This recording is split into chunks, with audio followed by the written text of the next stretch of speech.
विषय सुरू झाला. आपण प्रत्येक अध्यायाचा मला वाटतं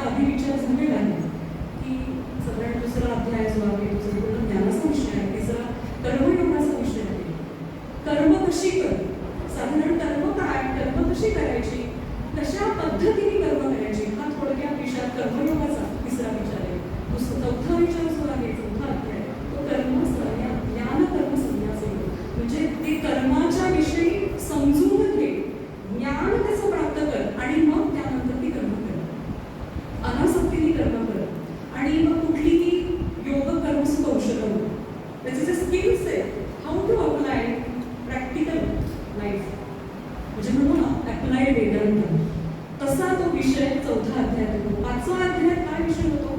हे 3, 4, 5 अध्याय ते साधारण कर्माच्या संदर्भात विषय येतो. 5व्या अध्यायामध्ये थोडासा संकल्प विकल्प असा विचार अर्जुनाच्या मनात डोक्यात चालू आहे की मला ना हे कर्म करायलाच नकोय, मला हे युद्ध करायचंच नाहीये, त्यापेक्षा मी संन्यास घेतो, मला मी परत फिरतो इथून. गांडीव हातातून पडलंय, खालती ठेवलंय. अशा अर्जुनाला भगवंत आईच्या भूमिकेत, गुरुच्या भूमिकेत समजवत आहे.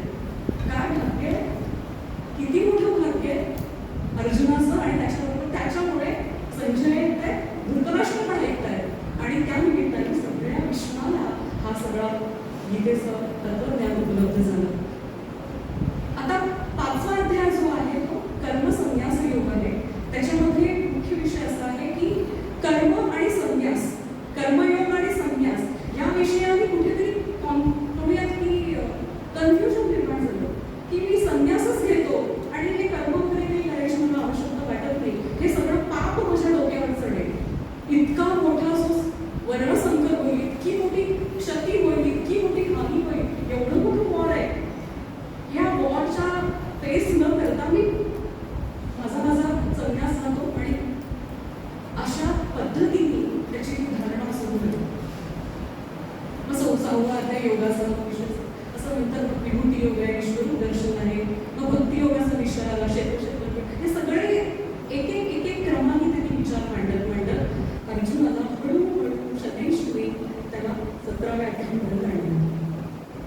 17वा अध्याय सुद्धा काय, श्रद्धात्रय विभाग, यामध्ये कर्म कशी कर, मुख्य कर्म कुठली सोडू नकोस, आणि मुख्य कर्म कशी करायची त्याची दृष्टी भगवंतांनी त्याला दिली.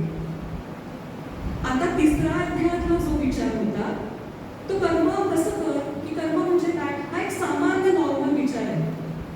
मग नित्यनैमित्तिक, प्रायश्चित्त, इष्टपूर्त, या सगळ्या कर्मांविषयी भगवंतांनी त्याला काय म्हणूया थोडक्यात त्याला इंट्रोड्यूस केलं. आणि श्रद्धात्रय विभाग योगामध्ये जो 17वा अध्याय, 18व्या अध्यायाचा आधीचा, त्या अध्यायामध्ये भगवंतांनी त्याला 3 कर्मांचा विशेष करून त्याग करायचा नाही ह्याचं मार्गदर्शन केलेलं दिसतं. आणि 18वा अध्याय जो गीतेचा कळसाध्याय म्हणतात, आपण म्हणतो की सुवर्णाक्षरात किंवा ती एक अध्याय गीता असं म्हणताय की ह्या अध्यायाने सुद्धा त्याची फलश्रुती दिलेली आहे की ह्या अध्यायाचा अभ्यास केल्याने, त्या अभ्यासाचं श्रवण मनन चिंतन सगळं झाल्यावर, त्याचं निरिध्यासन झाल्यानंतर जेव्हा मी प्रत्यक्ष अप्लाइड करते माझ्या आयुष्यामध्ये, तेव्हा त्यापासून मिळणाऱ्या फळांचा त्या संदर्भाने विचार केलेला आहे. आता आपण थोडक्यात आपण नुसती रूपरेषा पाहिली की कर्माचा विचार भगवंताने 3रा, 4था, 5वा अध्याय घेतला, आणि मग त्या अनुषंगाने त्यांनी कर्मयोगाचा विषय इंट्रोड्यूस केला. आता कर्मयोग म्हणजे काय, संन्यास म्हणजे काय, त्याग म्हणजे काय, किंवा ह्या संदर्भाने अनेक विषय हे 18व्या अध्यायामध्ये पुन्हा आलेले आहेत. इंट्रोड्यूस झालेले आधीच, पण 18व्या अध्यायामध्ये ते विशिष्ट अगदी स्पेसिफिक सांगितलेले आहेत, म्हणजे प्रोटोकॉल्स आहेत. आता हे सगळे प्रोटोकॉल्स का आलेले आहेत? भगवंत म्हणतात की जोपर्यंत तुला तू आहेस, म्हणजे तू जीव आहेस अशी वेगळी जोपर्यंत अनुभूती येते ना, तोपर्यंत तुला हे सगळे प्रोटोकॉल्स फॉलो करायला पाहिजे. There is no excuse. आता साधा स्पोर्ट्स आपण बघतो, कुठलाही गेम आहे, नियम, त्याला नियमावली आहेच ना, त्याला रूल्स रेग्युलेशन आहेतच. मग एवढ्या मोठ्या लाईफचा, जेव्हा एवढं मोठं मला आयुष्य भगवंतांनी दिलेलं आहे, ते नक्की कुठल्या तरी आयुष्यात मला ते प्रोटोकॉल्स फॉलो केल्यानेच मला त्याची प्राप्ती होणार आहे, असं भगवंत या ठिकाणी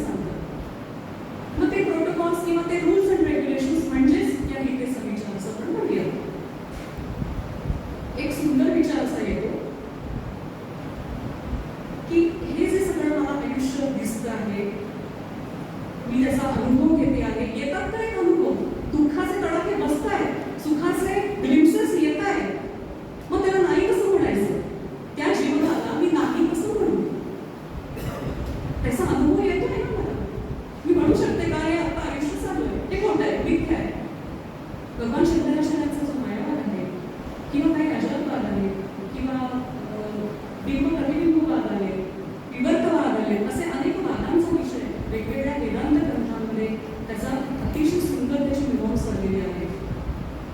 मग आपल्याला भगवंत असं सांगतात की जोपर्यंत तू जीव म्हणून आहेस तोपर्यंत कुठेतरी त्या ईश्वरावर श्रद्धा ठेव, त्या ईश्वराच्या नियमामध्ये राहा, त्या ईश्वराचे नियम पाळ आणि मग मी जसं जसं तुला सांगितलं आहे तसं तसं आचरण कर आणि ह्या सगळ्या गेममधून सुटून जा, स्वतःची सुटका करून घे.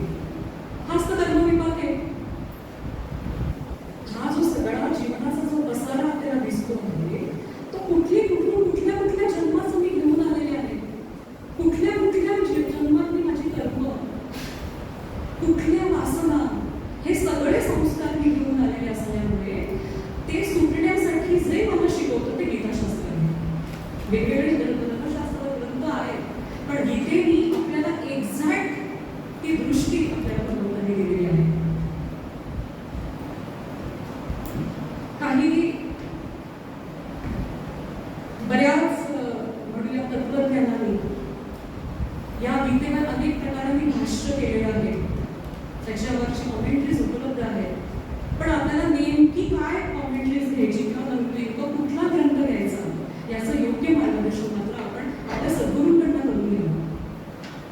द्वैतातल्या गीता आहे, काही अद्वैतातल्या गीता आहे, म्हणजे तो विचार आपण शांतपणे आपल्या सद्गुरूंचं मार्गदर्शन करून तो घ्यावा. मला नक्की या जीवनामध्ये काय करायचं आहे, what is my ambition, what is my aim, हा विचार जेव्हा आपला पहिला पक्का होतो तेव्हा आपली साधनेची वाटचाल सुरू होते. आता या 18व्या अध्यायाचं जो नाव जे आहे टायटल ते काय, मोक्ष संन्यास योग. केवढा मोठा विषय, खूपच मोठा विस्तार आहे या ग्रंथामध्ये, या अध्यायामध्ये. मोक्ष संन्यास योग. मोक्ष म्हणजे काय, संन्यास म्हणजे काय, मग त्याच्यामध्ये सब पॉइंट येतो त्याग म्हणजे काय आणि मग योग म्हणजे काय. आपण आता योगाचा अभ्यास करतच होतो. थोडक्यात योग म्हणजे समन्वय साधणे, तर का युज धातूपासून योग म्हणजे समन्वय साधणे. आता कशाचे समन्वय साधायचा, तर जीवाचा शिवाशी योग साधणे, असं या गीतेमध्ये आम्ही केलं आहे. काही वेळेला असा विचार येतो की योगाच्या दृष्टीने विचार केला जातो, काही वेळेला भक्तीच्या दृष्टीने विचार केला जातो, काही वेळेला ज्ञानाच्या दृष्टीने, मग ज्ञानयोग आहे, भक्ती योग आहे किंवा ध्यान योग आहे, असे अनेक योग या दृष्टीने आपल्याला या संकल्पना वेगवेगळ्या मिळतात. पण एक विचार केला ना की सगळे जरी हे विचार वेगवेगळ्या पद्धतीने मांडलेले असले तरी सगळ्यांचं मुख्य उद्दिष्ट एकच आहे, जीव ब्रह्मैक्य नाम. मी ब्रह्म आहे, मी आत्मा आहे किंवा आत्मा आणि ब्रह्म एक आहे. ह्या संदर्भाने जो विचार येतो ते मोक्ष.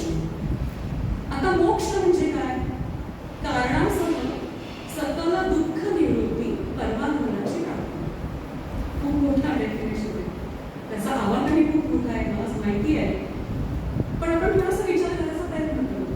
कारण म्हणजे काय, जे समूळ कारण आहे त्या कारणासह सकल दुःख निवृत्ती परमानंदाची प्राप्ती.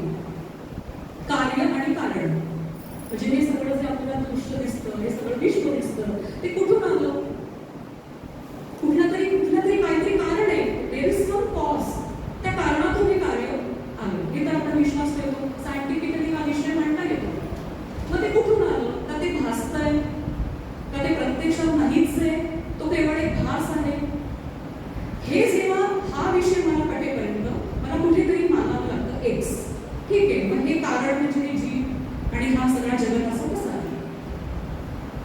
आता ह्या सगळ्या जगताच्या पसाऱ्यापासून मला जर माझी सोडवणूक करून घ्यायची असेल, आता मी जीव आला तर त्याला लागणारे सगळे बंधन आले, तो कुठल्या ना कुठल्या तरी बंधनात अडकलेला आहे.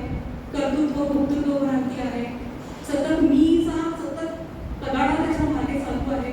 मी करतो, मी भोगतो, मी एन्जॉय करतो, मी तिकडे जाते, मी इतकी शिकलेली आहे, माझं इतकं नाव आहे, मी एवढ्या मोठ्या संस्थांवर काम करते आहे, मी एवढा गीतेचा अभ्यास करतो, माझी एवढी गीता पाठ आहे, मी इतकी प्रवचनं दिली, माझी इतकी लेक्चर्स झाली, इतके ग्रंथ, हे सगळं जे आहे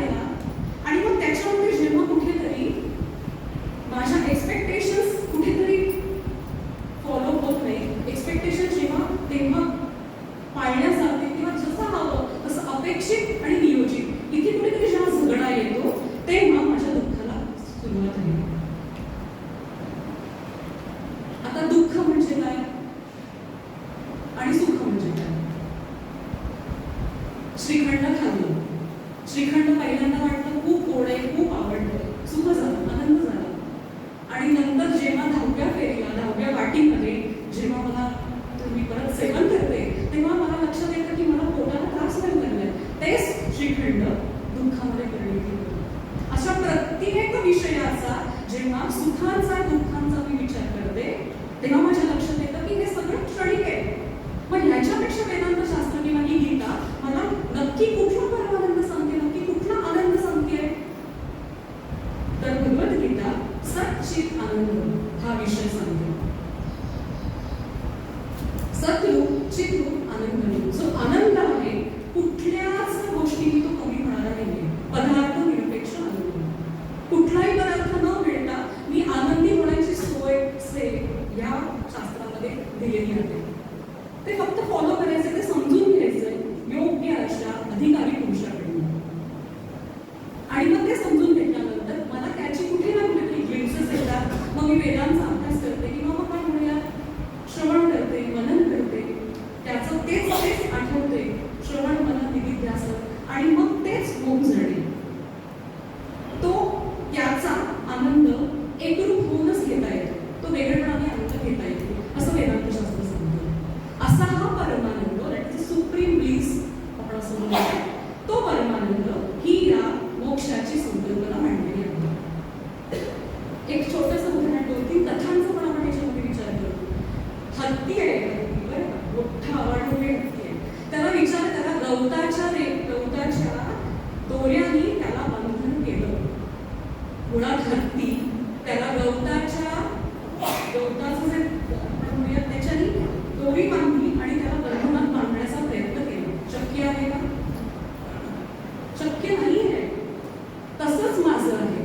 अजून एक उदाहरण सांगते.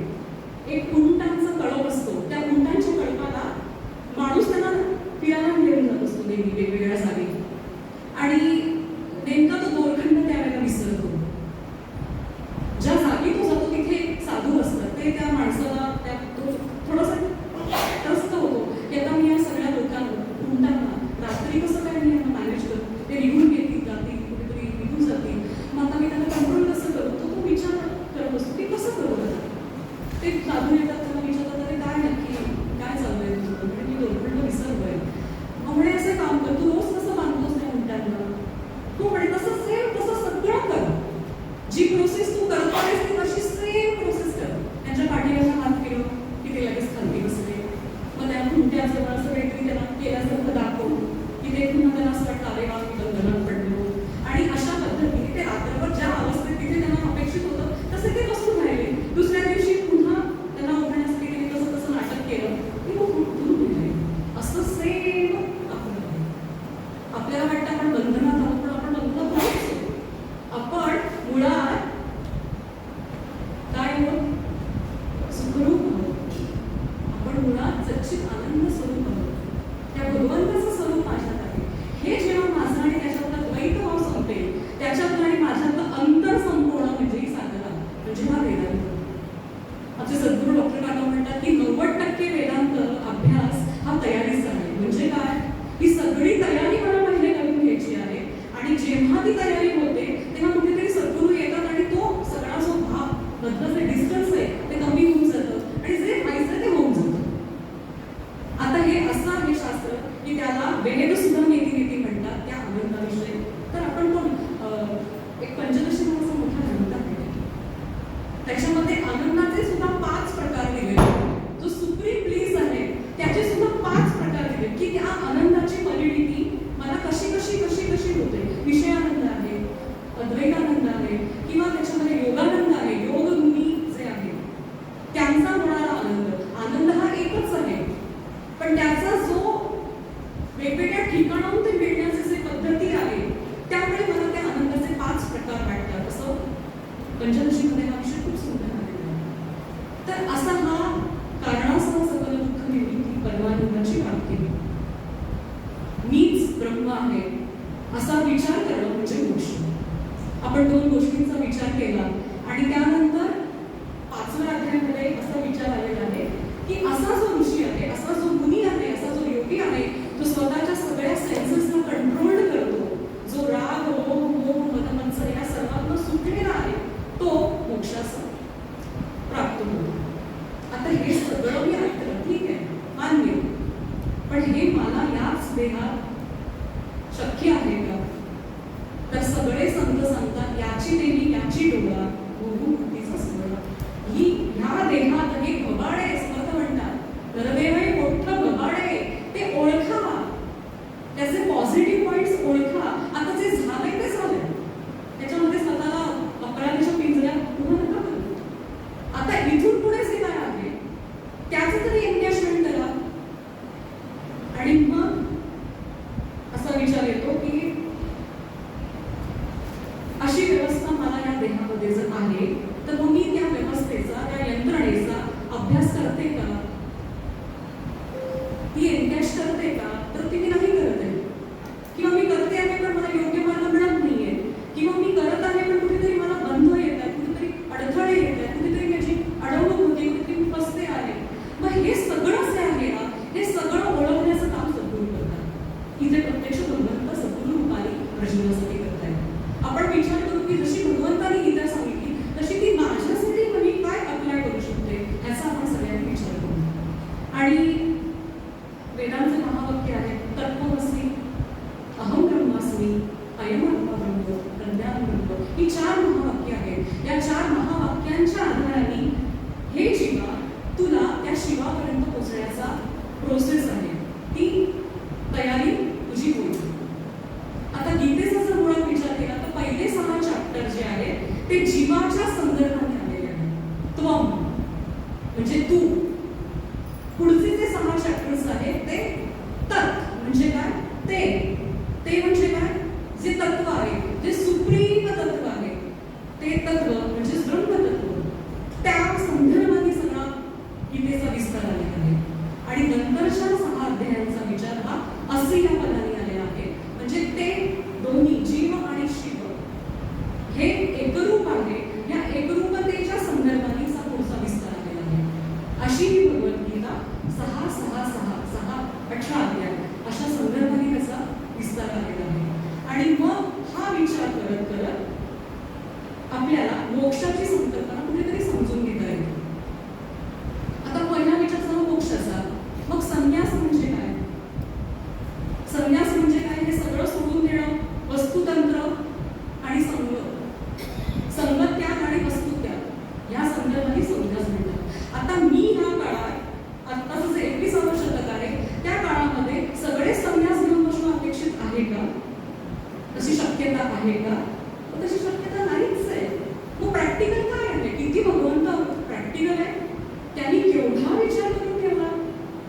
आता शक्यच नाहीये. मग मी जे काय करते आहे त्या जे माझं कर्मक्षेत्र आहे, मी गृहिणी आहे, मी एखादी प्रोफेसर आहे, मी डॉक्टर आहे, मी सर्जन आहे, मी आर्मीमध्ये एखादी काय म्हणूया तिथे मी सेवा देत आहे.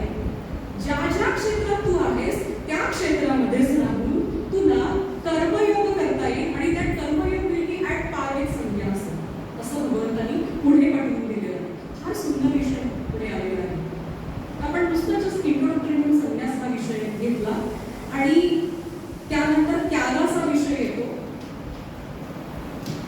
आपण मोक्ष हा विचार बघितला, संन्यास हा विचार पाहिला आणि नंतर त्यागाचा विचार पाहिला. त्याग हा विषय असा आहे, त्याच्यामध्ये डेफिनेशन अशी भगवंतांनी सांगितली आहे की जो योगी एखादा कर्म झालं त्यातनं जे रिझल्ट मिळाले त्यातही शांत आहे, आणि एखादं कर्म नाही झालं आणि त्यातनं रिझल्ट नाही मिळाले तरीही तो शांत आहे. आलं लक्षात?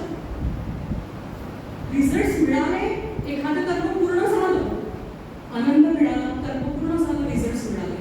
एखादं कर्म पूर्ण नाही झालं, त्यातले रिझल्ट नाही मिळाले तरी ही इज ऑलवेज हॅपी, समचित्त.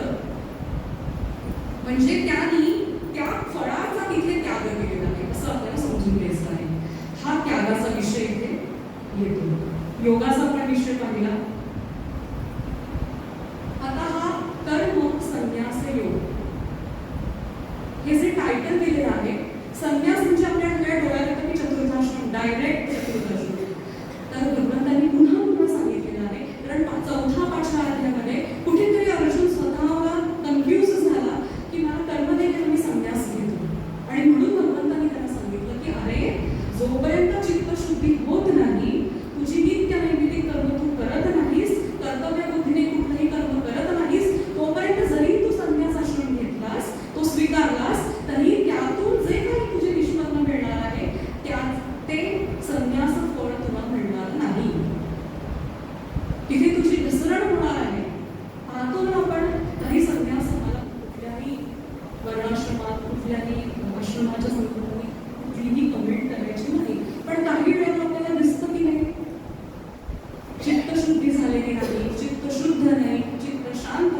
कर्माची शुद्धता नाही, कुठे ना कुठे कन्फ्युजन किंवा अनेक विचित्र प्रकार आपल्याला दिसतात.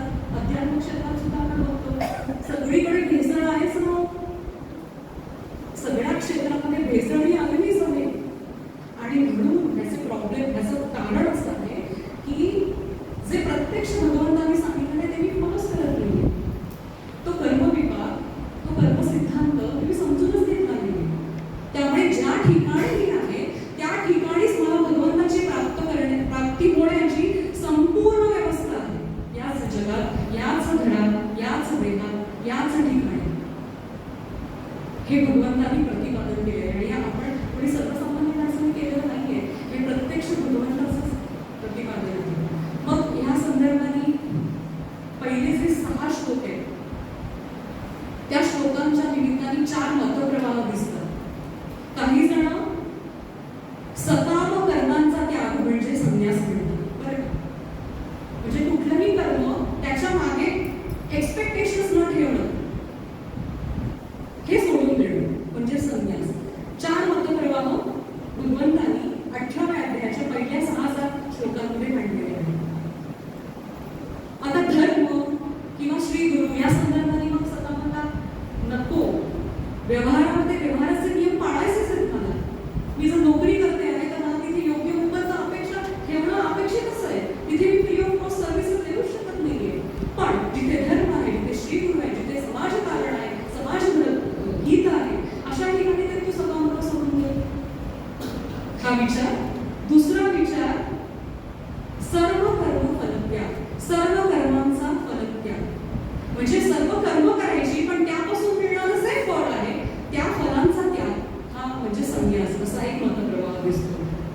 तिसरा मतप्रवाह, सर्व कर्मत्याग, सगळ्याच कर्मांचा त्याग करून मी आता घरी बसले. मुळात एक अतिशय सुंदर सिद्धांत आहे. न कष्टित क्षणमपि जाऊ म्हणतात ना, एकही क्षण असा नाही की मी कर्म करत नाही. जन्म झाला हेच पहिलं कर्म आणि माझा मृत्यू हे अंतिम कर्म. याच्या मधला जो पर्टिक्युलर प्रवास आहे तो सगळा कर्मांचाच आहे. आता या कर्मात मला हळूहळू उपासना आणि उपासनेतून भक्ती असा मला स्वतःला ती क्रम लावून घ्यायचा आहे.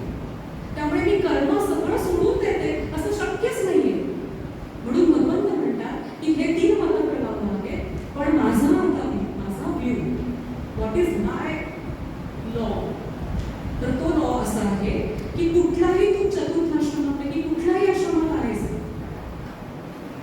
कुठल्याही आश्रमात जरी तू असलास तरी यज्ञ, दान आणि तप हे 3 गोष्टी तू सोडून नकोस. आता यज्ञ म्हणजे काय?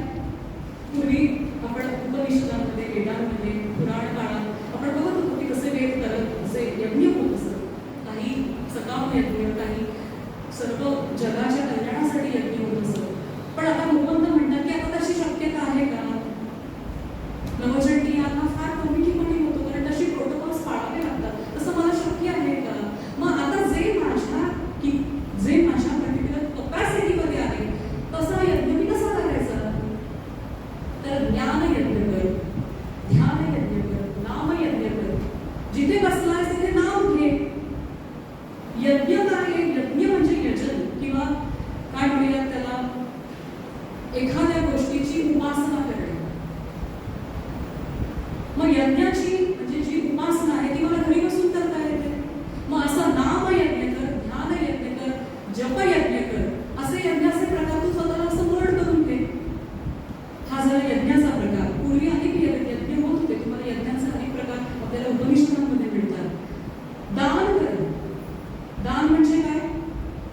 कुठेतरी मी मला काहीतरी देतो ही भावना तुझ्यामध्ये वाढू दे.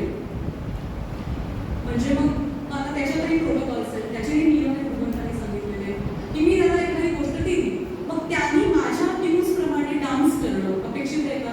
जर मी एखादं दान दिलं तर ते दान विथ कंडिशन्स असावं का विदाउट कंडिशन्स असावं? म्हणजे एखाद्या संस्थेला जर मी देणगी दिली तर त्या संस्थेमध्ये मग मी पूर्णपणे मी ते कॅप्चर करेन, त्याच्यामध्ये मी I try to capture the management असे विषय नसावे. उजव्या हाताचं सुद्धा दान दान दिलेलं डाव्या हाताला कळता कामा नये इतका नियम आहे. असे हे दानाचे नियम आहेत. आणि तप तप म्हणजे काय? तप्त होणे, स्वतःला कुठेतरी तापवणे किंवा कुठेतरी स्वतःला षट म्हणूया ना, तुम्ही हे सगळं आपण षट संपत्ती आहे बरं का? षट संपत्ती आहे माहिती आहे काय आहे? विचार इथे आला असेल. सॉरी, शब्द तितिक्षा, समाधान, बरोबर, हे जे सगळे आहेत त्यांनी कुठेतरी स्वतःला तापव या शरीराला, या मनाला, या सगळ्या तुला जे जे जे काय आलेलं आहे त्याला कुठेतरी तापव. आणि तेव्हा जे तप तयार होईल.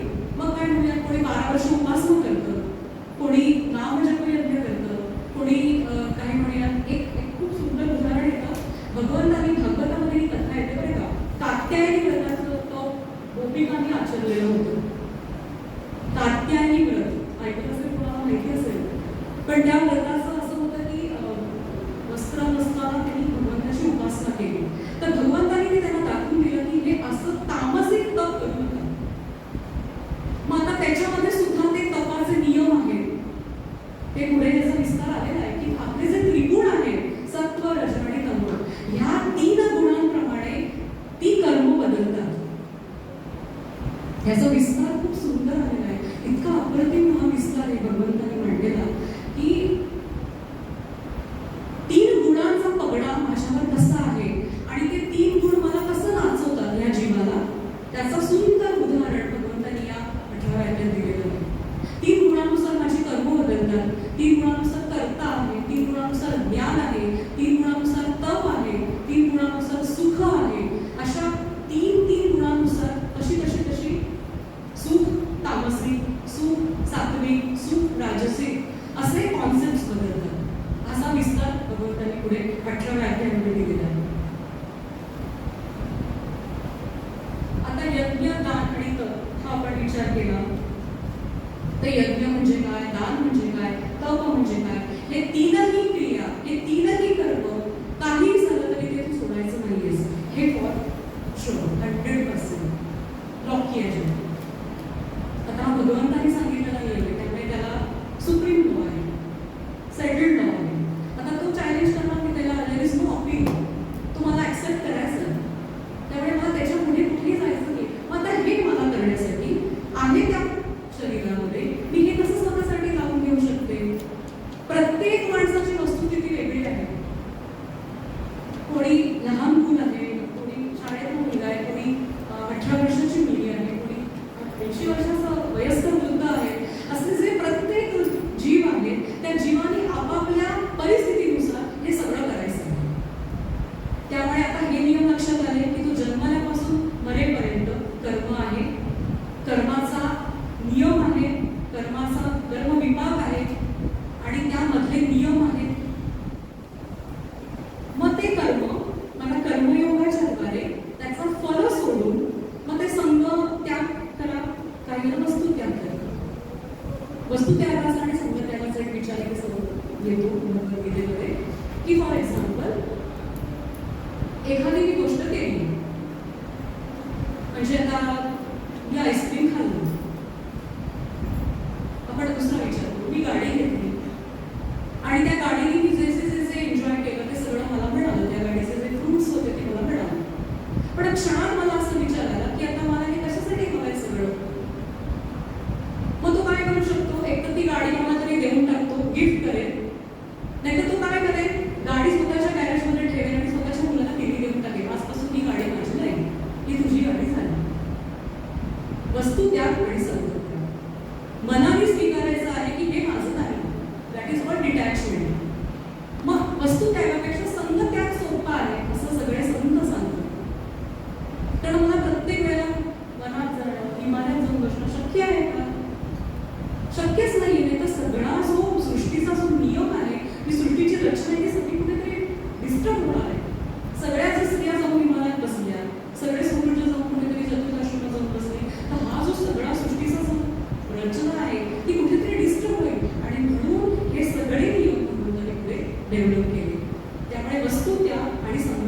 वस्तू त्यागापेक्षा डिटॅचमेंट, संगत त्याग आपल्याला अपेक्षित आहे असं भगवंतांनी सांगितलं.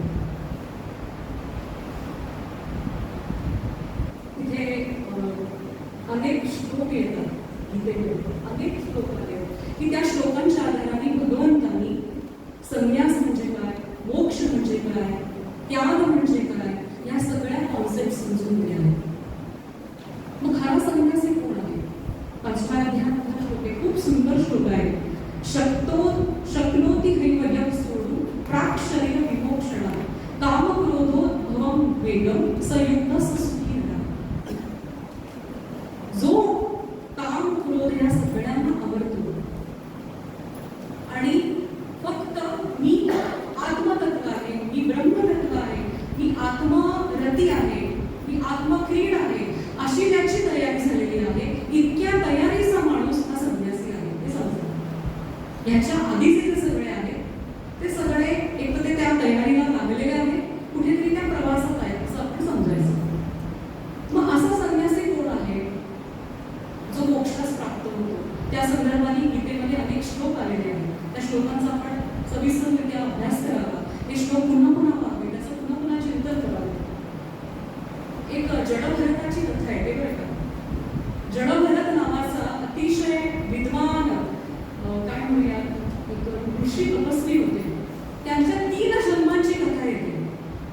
कसं ते त्यांच्या मोहाला अडकू नाही शकले, फार मोठा धडा आहे आपल्या सगळ्यांसाठी.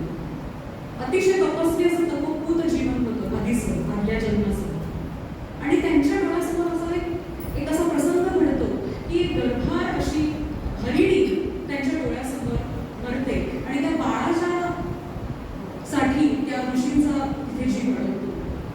आणि मग ते काय करतात, त्या बाळाच्याच जे मरणाचं जे बाळ आहे त्या बाळाच्या संगोपनात त्यांचा दिवस जायला लागतो. आणि जेव्हा त्यांचा देह सुटतो तेव्हा त्या बाळाची काळजी त्यांच्या डोक्यात अखंड त्या विमंचनेत राहतात की मी गेल्यानंतर आता त्याचं काय होईल. त्या विमंचनेमध्ये ते जातात आणि त्यांचा देह सुटतो. अंत्यमती सागती, जो विचार मला अखंड शेवटपर्यंत आहे तशी मला गती, हा नियम आहे. आणि म्हणून ती शेवटची स्थिती सांभाळायची असेल तर मला आयुष्यभर साधना करणं हे अपेक्षित आहे.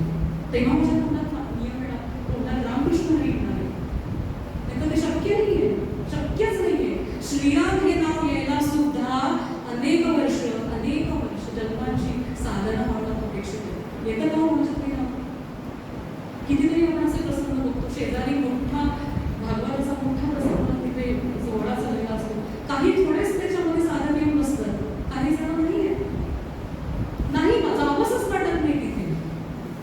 मग ह्यासाठी अंत्यमती सागती हा प्रमाणे मला जर शेवटचा क्षण सांभाळायचा असेल तर त्या शेवटच्या क्षणाची काळजी मला आयुष्यभर केली पाहिजे असं आपल्याला संत सांगतात, सद्गुरू सांगतात. आणि मग त्या तो जो जडभरत आहे तो त्या हरणाच्या ह्याच्यात त्याचा देह सुटला, मग पुन्हा त्याला हरणाचा जन्म झाला पुढचा. त्या हरणाच्या जन्मात त्याला आदल्या जन्माची कुठेतरी स्मरण होतं, कारण तो अत्यंत ज्ञानी पोचलेलाच होता. म्हणजे तो त्या शेवटचा थोडासा क्षण राहिला आणि त्याचा देह सुटला. आणि त्यानंतर त्याच्या लक्षात आलं आणि मग पुन्हा त्यांना पुढचा जन्म मिळून त्यांना मोक्ष मिळाला. अशा अनेक कथा या भागवतात दिसतात, वेगवेगळ्या ग्रंथांमध्ये दिसतात. भागवतामध्ये खूप सुंदर सुंदर कथा येतात, महाभारतातल्या काही कथा येतात, प्रत्यक्ष रामांच्या कथा आहेत. कितीतरी अशा कथा आहेत की ज्याच्यामध्ये आपल्याला अनेक गोष्टीतून सार काय आहे ते मला निवडता येतं. आणि मग अजून एक छान कथा आठवली की एक सुकर म्हणजे पीक, एक डुकराच्या जन्मामध्ये माणूस एक ज्ञानी असतो आणि त्याला त्याच्या अंतर्ज्ञानाने त्याला कळतं की माझा पुढचा जन्म थोडासा काहीतरी माझं कर्म राहिलेलं आहे, त्याच्यामुळे मला पुढचा जन्म हा डुकराचा जन्म येणार आहे. तो त्याच्या मुलाला इन्स्ट्रक्शन्स देतो की बाबा मी ह्या ठिकाणी डुकराच्या वेशामध्ये तुला दिसेल, त्या डुकराच्या योनीतून मला लवकर बाहेर काढ म्हणून तू तिथे ये. त्या पुन्हा तो त्या मुलाला सांगतो आणि मला त्या क्षणी तू मारून टाक.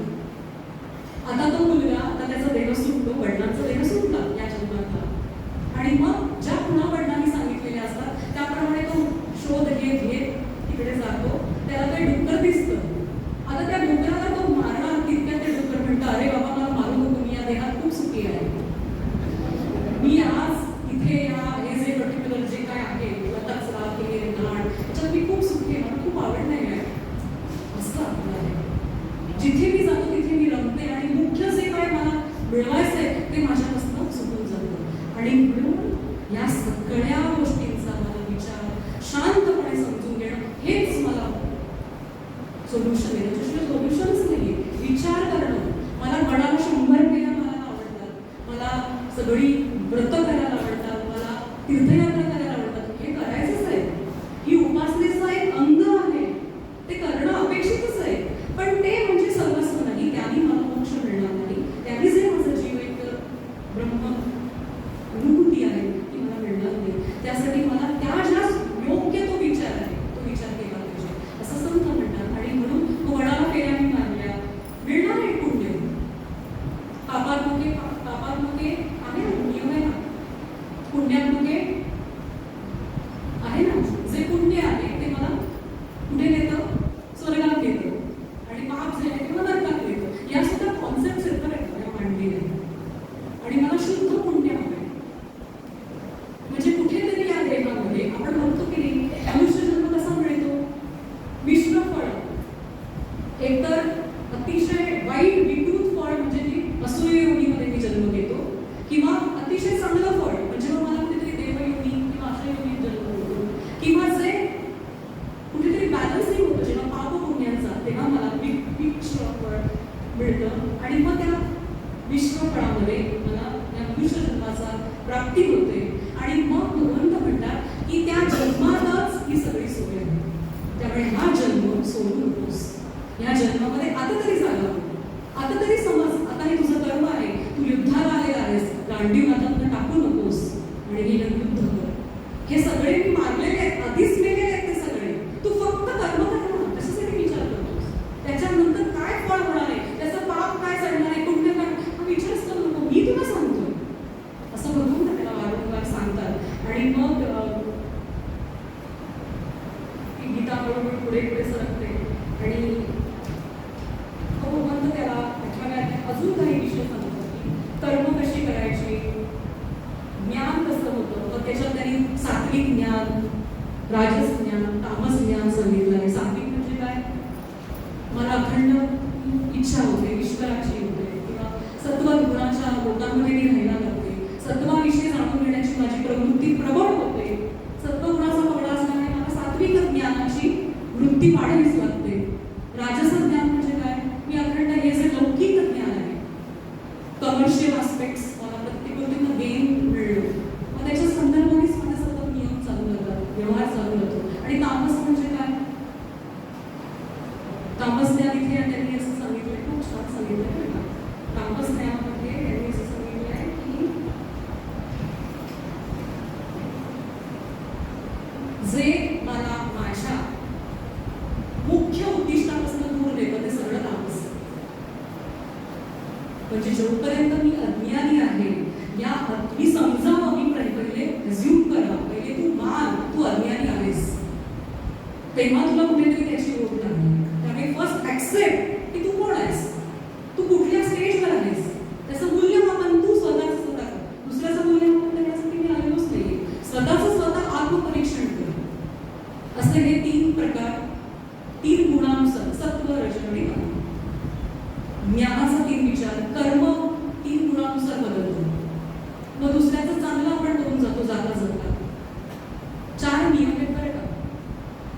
बद्ध कसं कर्म करतो, किंवा साधक कशी कर्म करतो, ज्ञानी कसं कर्म करतो.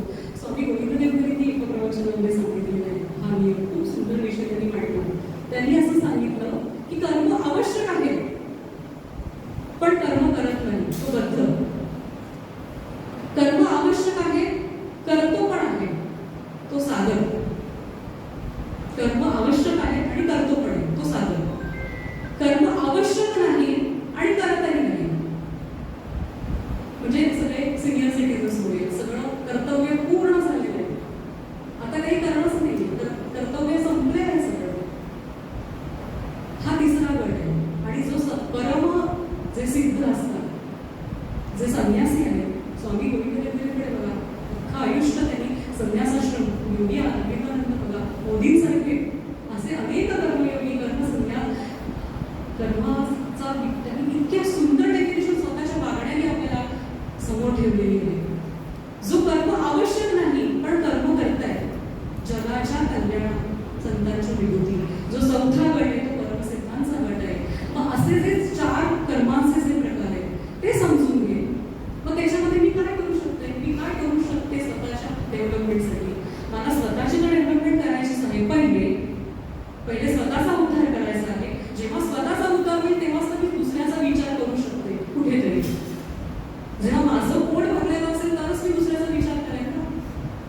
शेवटी वेदांत समर्थांनी अगदी स्पष्ट सांगितलेलं आहे, प्रपंची पाहिजे सुवर्ण, पण सगळं सुवर्ण मिळाल्यानंतर योग्य सत्ता संपत्ती जे जे काय ते सगळं मिळवा, पण त्यानंतर परमार्थ विवेकाने परमार्थाला बघा.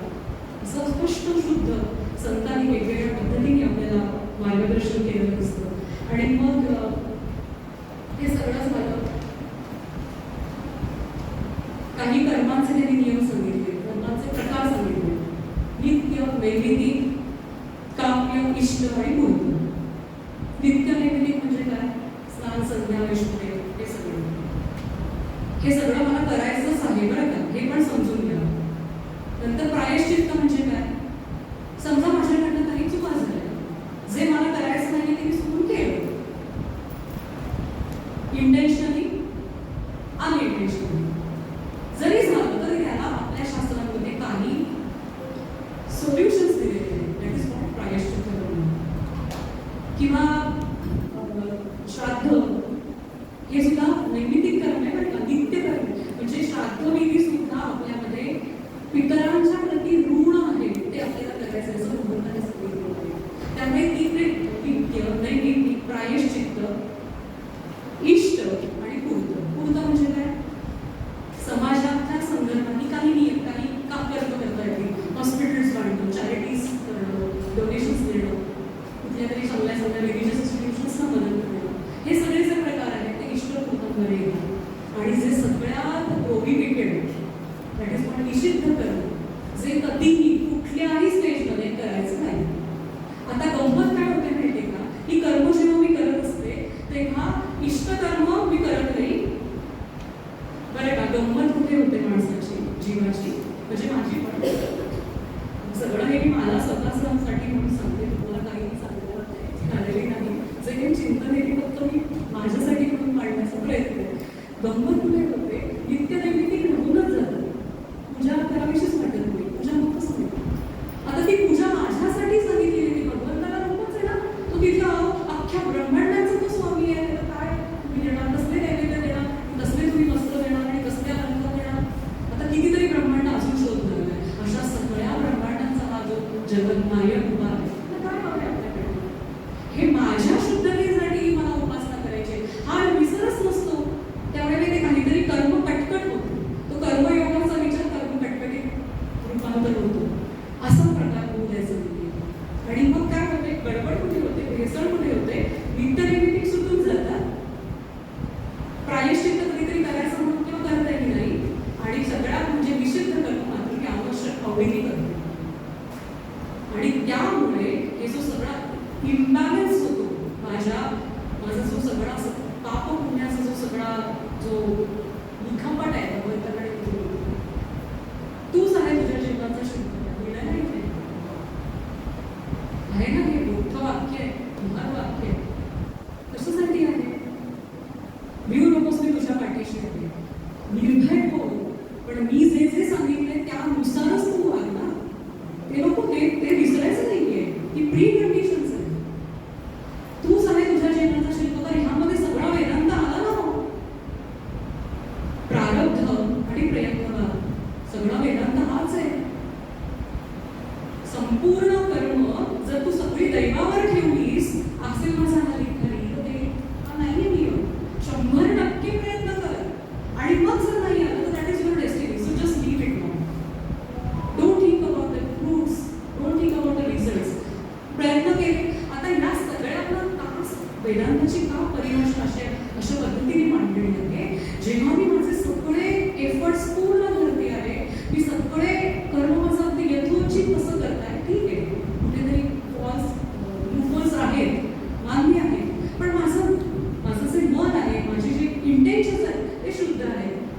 ते चेक करणं, ते कर्म जसं आहे तसं मी तसं करणं, आणि मग त्यानुसार जे काय आहे ते भगवंताला सोडून देणं. मग ते जे सगळं आहे that is a part of a destiny. असा जो जर विचार तू केलास तर जी जी कर्म आहे ती हळूहळू तू राईट ट्रॅकवर यायला लागतोस. तुझी जी गाडी एकदम अपोजिट साईडला आहे ती तू एका राईट ट्रॅकने यायला लागतोस, आणि मग तू त्या राईट ट्रॅकवर लागून मग तुला लक्षात येतं की आता हा हे नको, हे मला माझ्यासाठी योग्य नाही आहे. मग तू तुझे स्वतःसाठी एक फ्रेमवर्क आखायला लागतोस, चौकट आखतोस. हीच शब्द ही जी षट संपत्ती आहे त्या सगळ्याची ही चौकट वेदांताने मांडलेली आहे. त्या चौकटीमध्ये तू काम करतोस, तशी तू उपासना करतोस, आणि त्या उपासनेने तुझं काय मुख्य परिणाम काय होतो, जेव्हा कर्म आपल्याकडनं होतात ना यथास्थान, माझ्या मुलाप्रती माझं कर्तव्य, माझ्या पतीप्रती, माझ्या आईवडिलांप्रती, माझ्या समाजाप्रती, माझ्या गुरूंप्रती, सगळं जेव्हा मी हळूहळू करायला शिकते ना, तेव्हा चित्त शुद्ध हा सगळ्यात अत्यंत महत्वाचा जो माझ्या कल्याणासाठी जे फ्रूट आहे ते मला इमिजिएट चित्तशुद्धी हे फळ मिळणारच आहे. आणि म्हणून भगवंत सांगतात की कर्मयोगाचा तू कर्मयोग यथासांग कर्म कर, आणि मग तो कर्मयोगामध्ये त्याची परिणती होईल. आणि चित्तशुद्धी हे जेव्हा फळ मिळतं तेव्हा चित्तशुद्ध होतं, चित्तशुद्ध झालं, उपासनेने चित्तशुद्ध, कर्माने चित्तशुद्ध होतं, आणि उपासनेने त्या भगवंताच्या उपासनेने त्याला शरणागत भावनेने उपासना केली, चित्त शांत होतं. आणि हे जेव्हा शुद्ध चित्त आणि शुद्ध शांत चित्त म्हणजे पीसफुल आणि प्युअर, हे दोन जेव्हा घटक एकत्र येतात तेव्हा मला अंतिम शांततेची आवड लागते. आता मी एकदम कुठून तरी मी आले आणि मी येऊन बस मला सांगितलं इथे ध्यान कर, जमणार आहे का? माझ्यामध्ये डोक्यात असंख्य विचार असतील, माझं घरचं काहीतरी काम आहे, कुठेतरी मी प्रॉब्लेममध्ये आहे, तेव्हा मला जमणार आहे का हे सगळं? कुठेतरी माझ्या कर्मामध्ये कुठेतरी चूक आहे, कुठेतरी लूपहोल्स आहे, कुठेतरी काहीतरी गोंधळ आहे. त्या बाबतीत त्या वेळेला मला ते सगळं जमणार आहे का? आणि म्हणून ही वेदांताची बैठक आहे की चित्तशुद्ध आणि शांतीसाठी हा सगळा प्रवास, ती तशी तशी कर्म, आणि जेव्हा हे सगळं होईल तेव्हा अंतिम शांतीची तुला ओढ लागेल, आणि तेव्हाच ते ध्यान होणार आहे. लक्षात येतं का आपल्याला काय सांगितलं आहे? असं कुठून तरी बसून ध्यान लाव, ध्यान लागणार आहे का? ध्यान हे लागतं. मगाशी सरांनी सांगितलं, जेव्हा मी धारणेमधून ध्यानाकडे जाते तेव्हा धारणा मी अखंड 18-12 तास जेव्हा मी त्या अवस्थेत विचार करते तेव्हा माझं ध्यान कुठेतरी लागतं. ओढून तडून ध्यान नाही लागत, आपोआप मग ती चालती बोलती समाधी होते बरं का. मग जेव्हा मी माझं कर्म करते, जेव्हा मी काहीतरी स्वयंपाक करते, मी प्रवचन देते, मी लेक्चर्स देते, मी काहीतरी कुठलं तरी काम करते आहे, तेव्हा अखंड माझ्यामध्ये नामाचं किंवा त्या भगवंताचं अनुसंधान करतो. आणि मग त्यासाठी भगवंत इथे म्हणतात की ते ओम तत्सत असं म्हणून ते कर्म सोडून दे. आता या मागचं अतिशय सुंदर रूपरेखा आहे बरं का. हा 18वा अध्याय इतका मोठा आहे. प्रत्येक कर्म करताना एक तर रामकृष्ण हरी म्हण किंवा हरिओम तत्सत म्हण. आता ह्या मागचं विशेष कारण आपल्याला समजून घ्यायचं आहे. तस्य वाचक प्रणव म्हणजे काय? या सगळ्या ब्रह्माचं जे वाचक अक्षर जे आहे ते ओम आहे. आता या ओम मध्ये अकार, उकार आणि मकार, मात्रा, अनुस्वार हे सगळे मात्रा आहेत. जसे तपस्वी ऋषी मुनी पण आले, ते योगाचार्य आहेत, मी त्यांना सगळ्या ओंकार साधना काही सांगत नाहीये, पण ह्या ओंकाराच्या विषय जेव्हा येतो तेव्हा मला त्या ओमच्या मागे पुढे अवलंबन लावायचं. ओम तत्सत, ओम रामकृष्ण हरी, ओम नमः शिवाय. फक्त संन्यासांना हा अधिकार आहे असं समजून घ्या. शास्त्रामध्ये म्हटलेलं आहे, त्याच्यानुसारच ती सांगत आहे. त्यामुळे त्या ओम या आद्याक्षराला काहीतरी पुढे मागे प्रिफिक्स सफिक्स लावून घ्या, आणि ते कर्म सोडताना म्हणताना ओम रामकृष्ण हरी म्हणा, हरिओम तत्सत म्हणा. आता ओम हा अत्यंत मंगलवाचक असं हे अद्याक्षर आहे. ह्यानी काय होणार आहे? अकार, उकार, मकार त्रिविध नामांची शांती आहे. जागृती, स्वप्न, सुषुप्ती या सगळ्या 3 अवस्थांच्या पलीकडे मला हळूहळू या ओंकार साधनेने जाण्याची त्याच्यामध्ये सोय आहे. आणि जे मंगल आहे, जे शाश्वत आहे, त्याचं सतत अनुसंधान मी माझ्या डोक्यात ठेवायचं. हा मुख्य विचार शास्त्राने इथे सांगितले, गीतेने सांगितले. ओम तत्. तत् म्हणजे काय? तत् म्हणजे ते तत्व. ते तत्व म्हणजे काय? जे सुप्रीम तत्व आहे. तत् म्हणजे काय? सुप्रीम ज्ञान, सुप्रीम ब्रह्म, सुप्रीम तत्व. जे तत्व मीच आहे, हे कुठेतरी माझं अनुसंधान चालू लागलं कार्य करताना. आणि मग माझा हा जो अहंकार आहे की तो अहंकार कुठेतरी लय व्हायला सुरुवात होते. कारण लक्षात येतं की ते सगळ्यात श्रेष्ठ आहे, मी कोणीच नाही. मी तर माझा एक केवळ उपाधी आहे. I am just an instrument. हा जेव्हा विचार माझ्या वाढीस येतो तेव्हा त्या तत्वनी मला अनुसंधान ठेवायला मदत होते. आणि सत्वनी त्यांनी सांगितलं की सत म्हणजे काय? सत म्हणजे काय?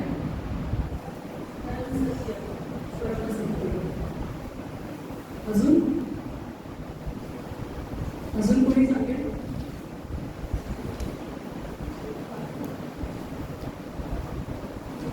बरोबर आहे. असं जे काही सत्य अस्तित्व जे त्रिकालाबाधित आहे, ओमनी प्रेझेंट ओमनी सेन्स म्हणतात ना, भगवंत कोण आहे? जो त्रिकालाबाधित आहे, कुठल्याही काळात तो नाही असं नाहीच आहे. इनफॅक्ट त्याच्याच अधिष्ठानावर मी आहे, मी मला भासते आहे. असं हे तत्व ओम तत्सत असं भगवंतांनी ते स्पेसिफिक दिलंय ना. 18वा अध्याय काढा, 17वा अध्याय काढा. ह्या अध्यायांमध्ये भगवंतांनी हे सगळे नियम दिलेले आहेत. त्या नियमानुसारच मी आपल्याला त्याचा श्लोकही आहे. ओम तत्सत इति निर्देशः ब्रह्मणः त्रिविधः स्मृता ब्राह्मणः तेन वेदाश्च यज्ञाश्च विहिताः पुरा. असा हा 17व्या अध्यायाचा 23वा श्लोक आहे.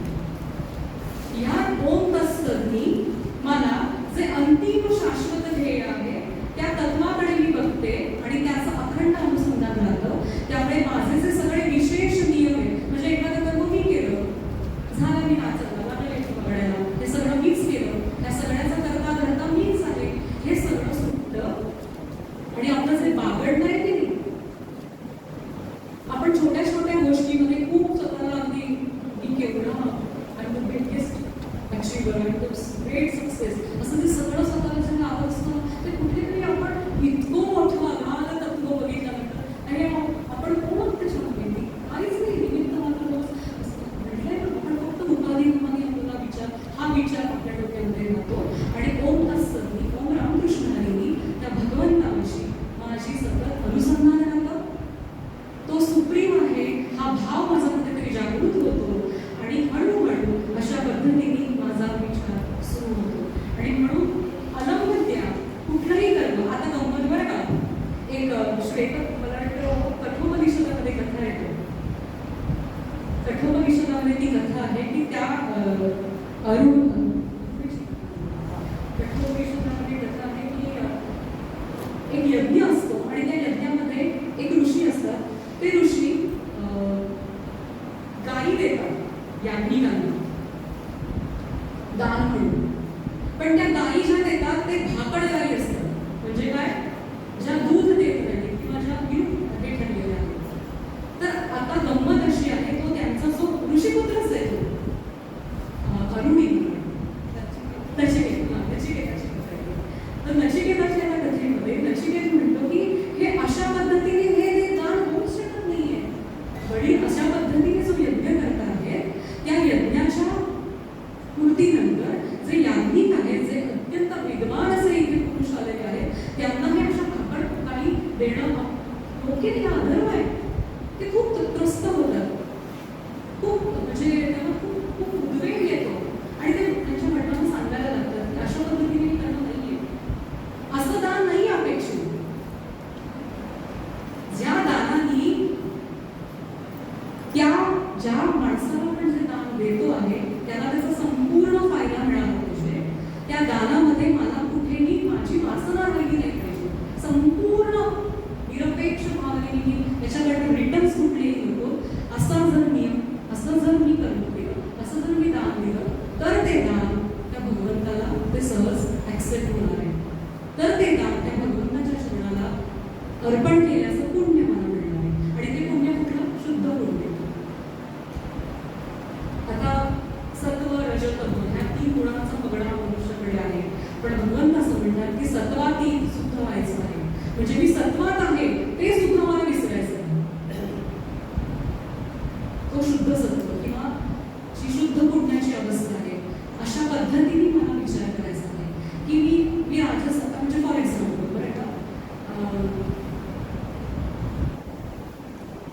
मग आता ही जी 3 गुण आहेत त्या गुणानुसार मला वागायचं नाही का, हा एक विचार येतो या सगळ्या अध्यायात. तर हा सगळा विचार जो आहे तो त्रिगुणानुसार कर्म करता, यज्ञ, दान, तप किंवा ज्ञान, सुख, सात्विक सुख, राजस सुख, तामस सुख, हे सगळे त्यांनी भगवंतांनी असे एक काय म्हणूया असं चार्ट वाईज त्याच्यामध्ये विश्लेषण दिलेलं आहे. मग आता त्रिगुणांचा पगडा जर माझ्यावर आहे, प्रत्येक मनुष्य सत्वात, रजात, तमात असणारच आहे. आता फॉर एक्झाम्पल मी वॉरवर आहे किंवा मी युद्धभूमीवर आहे, तर मला युद्ध हे केलंच पाहिजे. त्यासाठी मला तामस गुण हा अपेक्षित आहे. आता जर मी फॉर एक्झाम्पल मी ज्ञान क्षेत्रामध्ये ज्ञानाचं काम करते आहे, तिथे मला सत्वगुणाचीच अपेक्षा आहे. तिथे मला रज आणि तमाची अपेक्षा नाहीच आहे. ते सगळं हळूहळू लय करतच मला त्या सत्वापर्यंत पोहोचायचं आहे. त्यामुळे हे सगळं कसं करायचं ह्याच्या प्रोसेसेस या भगवंतांनी 18व्या अध्यायामध्ये दिलेल्या आहेत. त्यानंतर त्यांनी सुंदर वर्णाश्रमांचा निर्णय दिला. वर्ण कसे? 4 वर्ण, चतुर्वर्ण वयासृष्टी. भगवंतांनी 4 वर्णांचा, वर्णाश्रमांचा विचार यथोचित मांडलेला आहे, त्याचा पुरस्कार केलेला आहे. आणि त्या वर्णाश्रमानुसार तुझी कर्म पण आहे. ब्राह्मणाचं कर्म काय, क्षत्रियाचं कर्म काय, शूद्राचं कर्म काय, सगळी कर्म मी करतेच ना. साफसफाईचं काम मी घरात करते, पूजा मी घरात करते, ग्रंथ वाचन मी करते. म्हणजे एकाच जीवात, एकाच देहात मी सगळी कर्म करतेच आहे ना. मग कुठल्या तरी वर्णाश्रमांना कुठलं तरी कर्म हे शूद्र आहे, हे उच्च आहे, हे मानण्यात अर्थ आहे का? आणि मुख्य चातुर्वर्ण वयासृष्टा भगवंताचाच हा नियम आहे. 4 वर्णांचा पुरस्कार भगवंतांनी केलेला आहे.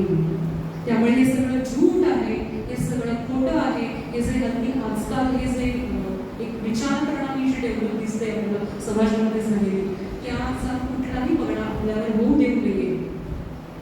खूप सुंदर उदाहरण सांगते बरं का. शेतकरी असतो की नाही शेतकरी, त्याच्या हातामध्ये कोथिंबीर कशी फ्रेश राहते, टवटवीत. 5 दिवस जरी बाजारामध्ये आले तरी किती टवटवीत असते.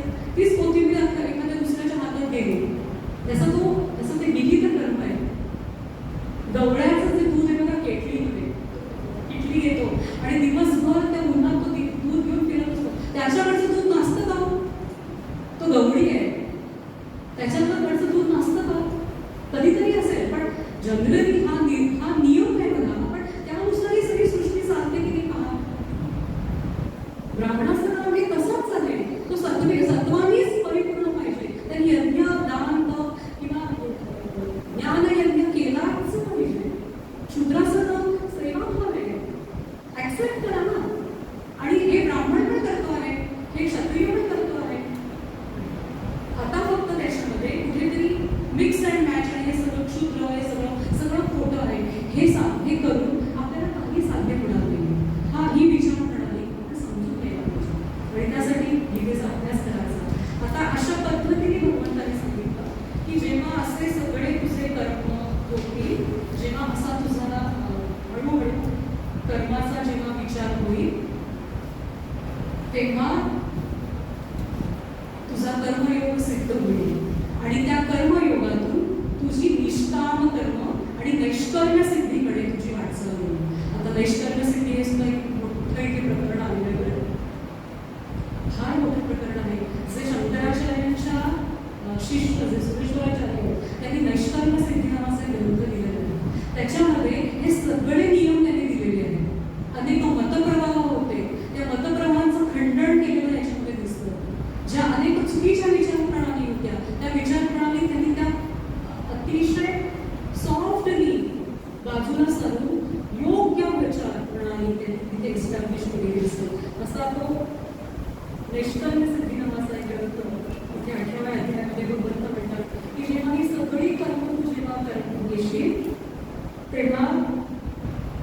नैष्कर्म्य सिद्धी सहज सिद्ध होते.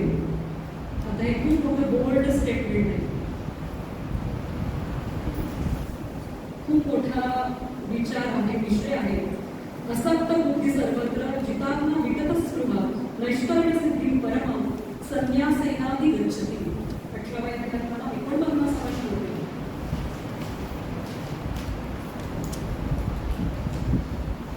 आता नैष्कर्म्य म्हणजे काय, निष्कर्म म्हणजे काय आणि नैष्कर्म्य सिद्धी कशी सिद्ध होते याचा विचार इकडे येतो.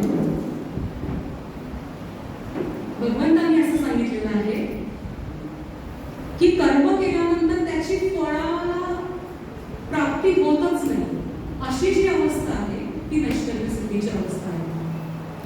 म्हणजे पहिला कर्मयोग पाहिला, कर्मयोगातून आपण कर्माचे प्रकार पाहिले, संन्यासाचे प्रकार पाहिले किंवा संन्यासाच्या डेफिनिशन्स पाहिल्या, त्यागाची डेफिनिशन पाहिली, फळाची डेफिनिशन, फळ कसं मिळतं ह्याचा आपण सगळा विचार केला.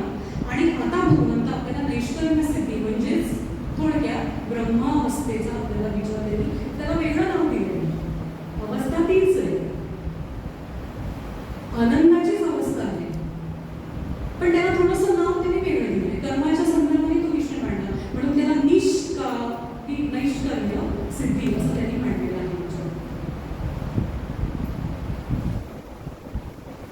एक अतिशय सुंदर विचार तिथे मांडलेला आहे की निष्कर्म म्हणजेच ब्रह्म. बरं का, निष्कर्म म्हणजेच ब्रह्म, त्या संदर्भाचं ज्ञान म्हणजे नैष्कर्म्य. आणि या स्थितीशी जेव्हा माझी तद्रूपता होते तेव्हा ती नैष्कर्म्य सिद्धी. निष्कर्म म्हणजे ब्रह्म. स्वामी म्हणजे डॉक्टरांचा एक ग्रंथ आहे नैष्कर्म्य सिद्धी, त्याच्यामध्ये प्रस्तावित ही डेफिनेशन स्वामीजींनी केलेली आहे. अशा पद्धतीने जेव्हा माझा विचार डेव्हलप होतो तेव्हा भगवंत असं म्हणतात की कुठलीही तू कर्म नंतर करशील त्या कर्माचं फळ एक तर तुला मिळणारच नाही. आणि त्याच्यामुळे जे होणारे बंध आहेत ना, माझा पर्टिक्युलर प्रॉब्लेम कुठे होतोय, मी सारखं कर्म करून ठेवते आणि त्याच्यामध्ये जे काही लूपहोल्स आहे त्याच्यामुळे मी फसते, त्याच्यामुळे तो बंद होतोय.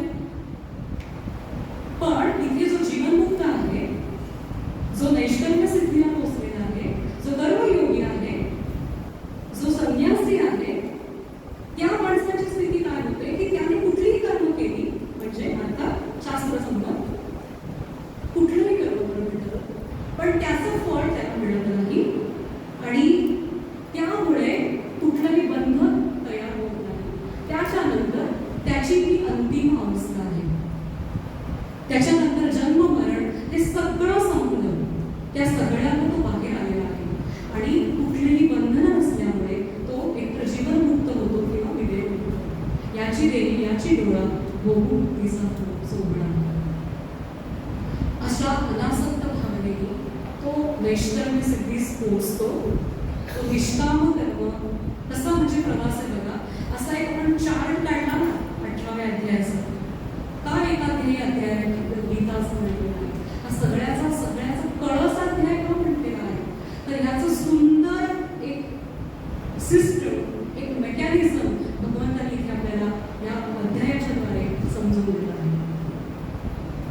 पुढे मग असा विचार येतो की मग असे जे नैष्कर्म्य सिद्धीला पोचलेले ज्ञानी लोक आहेत जे आपल्याला समाजामध्ये दिसतात, परमहंस करतात, परमहंस स्टेजला पोचलेले, अशा लोकांना ते कर्म करत राहतात. ते काही कर्म करत नाहीत का, ते कर्म करतात. पण मग असे पाहिलं चौथा प्रकार, ते कर्म करतात पण त्यांची सगळी कर्म ही समाज कल्याणासाठी होतात, समाजाचं उद्धारण करण्यासाठी ते येतात.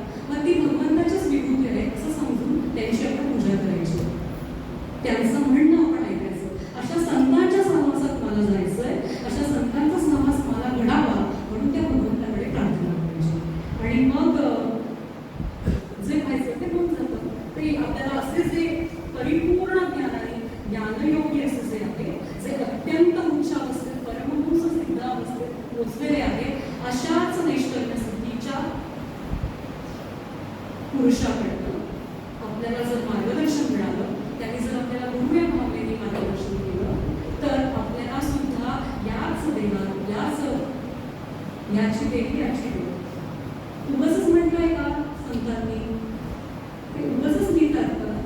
ती कोण वाक्य आहेत का?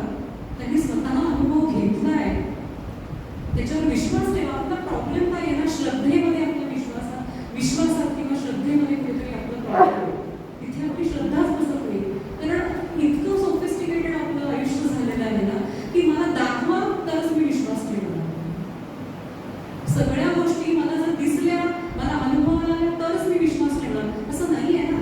अशा कितीतरी गोष्टी आहेत, H2O, कितीतरी गोष्टी आहेत ज्या मला दिसत नाहीये, त्याचा अनुभव येत नाहीये, पण त्या आहेत.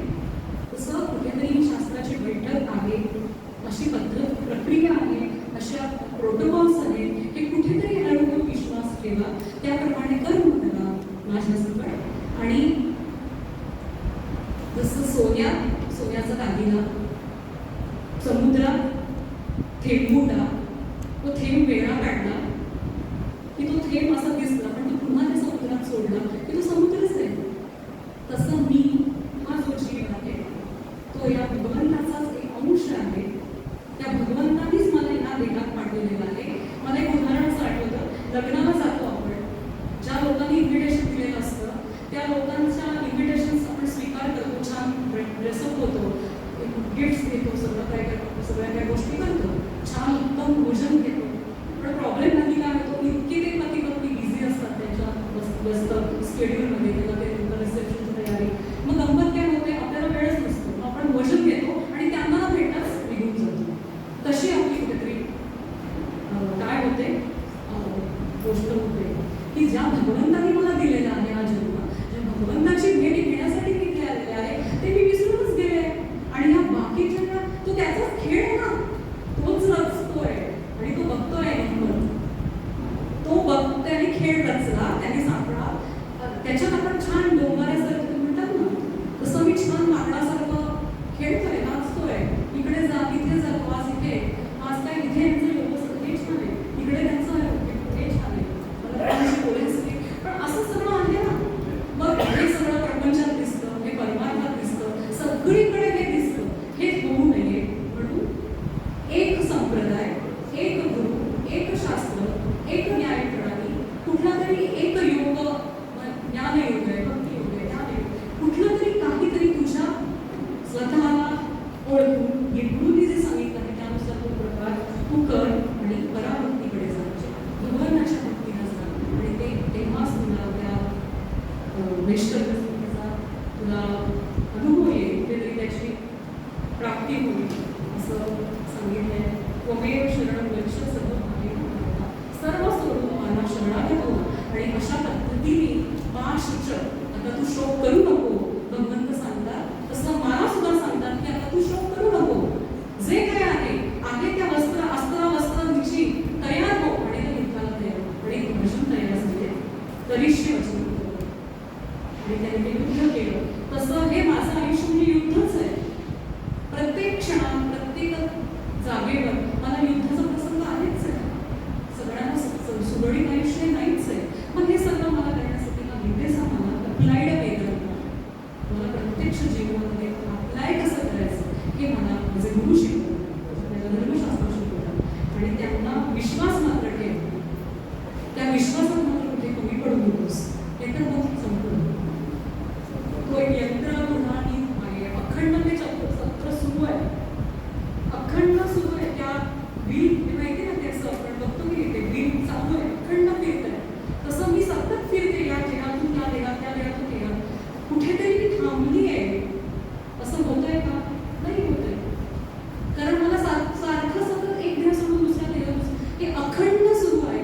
ह्याच्यातून स्वतःची फसवणूक करू नकोस, ह्याच्यातून आता बाहेर पड, असं भगवंत शेवटी सांगतात. आणि मनमना भगवंतो किंवा